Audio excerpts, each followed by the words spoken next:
નમસ્કાર મિત્રો, વિડીયોમાં તમારું સ્વાગત છે। જી હા મિત્રો, અત્યારે હાલ મોટા અને મહત્વના સમાચાર સામે આવી રહ્યા છે। તો મિત્રો, સમાચારમાં વાત કરીએ તો ડુંગળી આપણા ખોરાકનો એક મહત્વપૂર્ણ ભાગ છે અને ઘણા લોકો તેને કાચી ખાવાનું પસંદ કરે છે।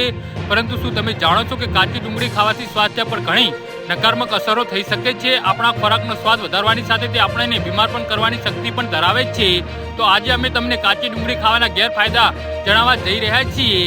જી હા મિત્રો, અત્યારે હાલ મોટા અને મહત્વના સમાચાર સામે આવી રહ્યા છે। તો મિત્રો, સમાચારમાં વધુ વિગતવાર વાત કરીએ તો કાચી ડુંગળી ખાવાથી પેટમાં ગેસ અને અપચો થઈ શકે છે, જેમાં ફાઈબર હોય છે, પરંતુ કેટલાક લોકો માટે તે પેટને ભારે બનાવે છે અને અસ્વસ્થતાનું કારણ બને છે। જો તમને પહેલાથી જ પેટની કોઈ સમસ્યા હોય, જેમ કે ગેસ્ટ્રિક અથવા તો એસિડિટી હોય, તો કાચી ડુંગળી સમસ્યા વધારી શકે છે। જી હા મિત્રો, તો કેટલાક લોકોને ડુંગળીથી એનર્જી હોઈ શકે છે। આનાથી ત્વચા પર ફોલ્લીઓ, ખજવાળ અથવા સોજો આવી શકે છે। જો તમને ડુંગળી ખાધા પછી શરીરમાં કોઈ વિચિત્ર પ્રક્રિયા દેખાય તો તરત જ ડોક્ટરનો સંપર્ક કરો। જો તમે આવી સમસ્યાઓ પર ધ્યાન ન આપો તો ઘણી મુશ્કેલીનું કારણ બની શકે છે।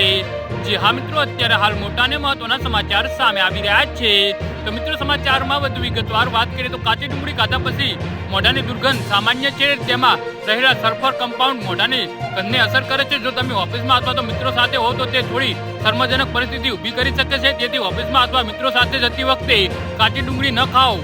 જી હા મિત્રો, તો આના વિશે તમારું શું કહેવું છે તો નીચે મારી કોમેન્ટ બોક્સમાં જરૂરથી જણાવજો।